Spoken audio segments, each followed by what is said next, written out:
There is a new crypto bank in Wyoming and it's called Avanti.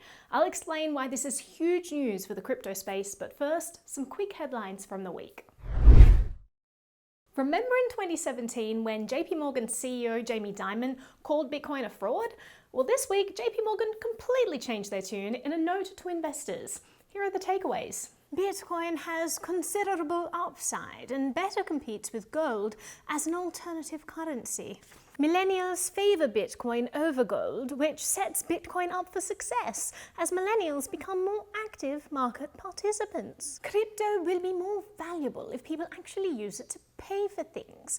Cryptocurrencies derive value not only because they serve as stores of wealth, but also due to their utility as means of payment. The more economic agents accept cryptocurrencies as a means of payment in the future, the higher their utility and value.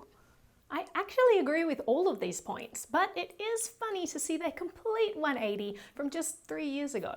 This note comes after JP Morgan Chase started providing banking services to Bitcoin businesses, starting with Coinbase and Gemini earlier this year. JP Morgan had also started recommending people have cryptocurrency in their investment portfolios.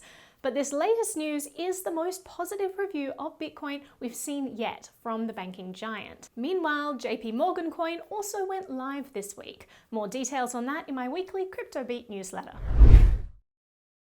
The Chinese Communist Party is going after stablecoins, just as they prepare to launch their own central bank digital currency. In a new banking law, they propose to outlaw digital currencies that compete with their national currency, the renminbi.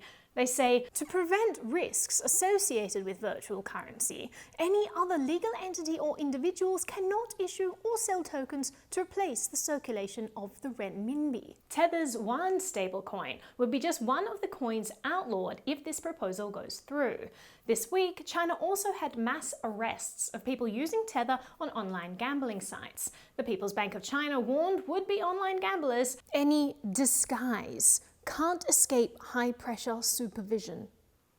A wonky translation that basically means, no matter what you do on the internet, we will find you.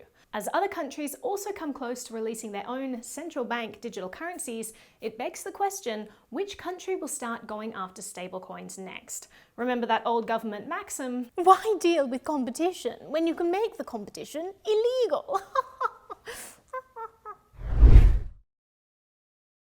DeFi mayhem as Harvest Finance Protocol gets hacked.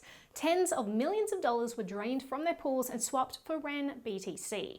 Hundreds of millions of dollars more were pulled from the site by users who didn't want their funds stolen. Apparently, the culprit managed the hack by manipulating stablecoin prices on Curve and Uniswap. The Harvest team says that they know who is behind the exploit. Rather than doxing them, they announced on Discord, "You've proved your point. If you could return the funds to users, it'll be greatly appreciated." At this stage, only $2.5 million has been sent back.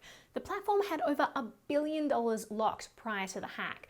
That's a lot of money to trust to an anonymous team who may or may not have had admin keys that could drain funds.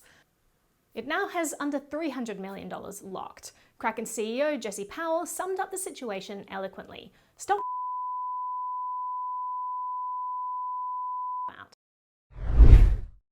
Crypto is pedal to the metal in Wyoming. Yesterday, Avanti, founded by Bitcoin OG Caitlin Long, was approved unanimously by the Wyoming State Banking Board to become a state-chartered bank, which means that it now has the same power as national banks. It's a new kind of bank called a Special Purpose Depository Institute, SPDI, which can handle both dollars and Bitcoin. And there are only 2 institutions of this kind in the world, Avanti and Kraken, which was approved for its license 6 weeks ago. I could not be happier for Caitlin because without her, SPDIs wouldn't exist in the first place.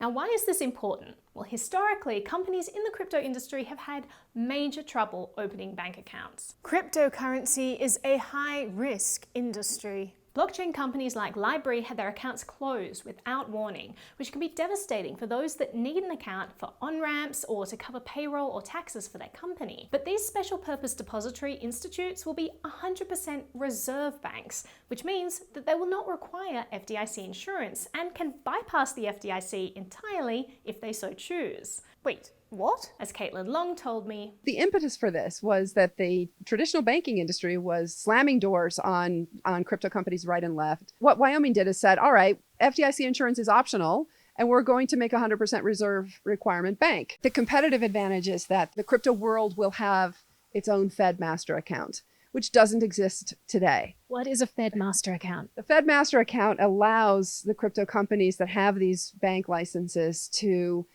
handle their own wire transfers. They're not reliant upon a third-party bank relationship where the third-party bank can yank the relationship. This makes SPDIs ideal banks for companies in the crypto industry who can instead form relationships with crypto banks without fear that there will be sudden shutdowns or loss of access to funds.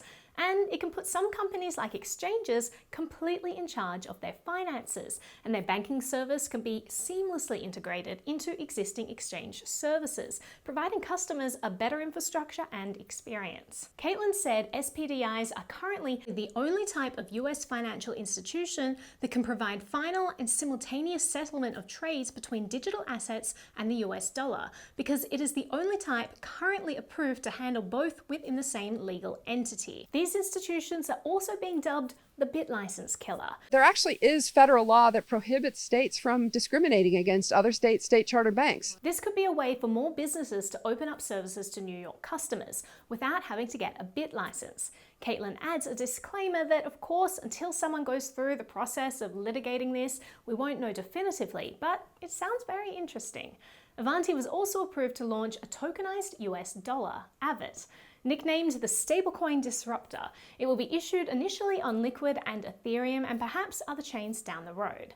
Caitlin said that now there have been 2 SPDIs approved, it's no longer a one-off situation and a trend is in motion. This is going to open the floodgates for a new era of crypto, where companies aren't targeted by banks or unfairly shut down for simply being a part of the cutting edge of financial technology in the blockchain world. These special banks only exist in Wyoming, which is leap years ahead of the rest of the country in terms of good crypto regulation. But hopefully other states will look at all the companies and jobs currently moving to Wyoming and learn from this.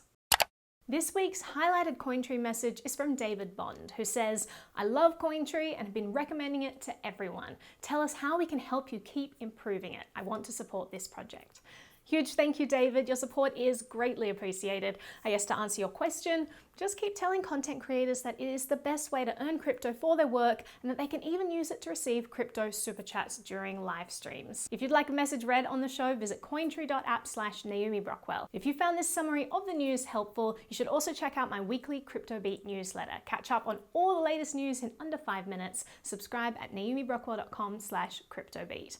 I also have a members only newsletter where you get access to all kinds of exclusive videos, like my 1-hour interview with the creator of Curve, Michael Igorov.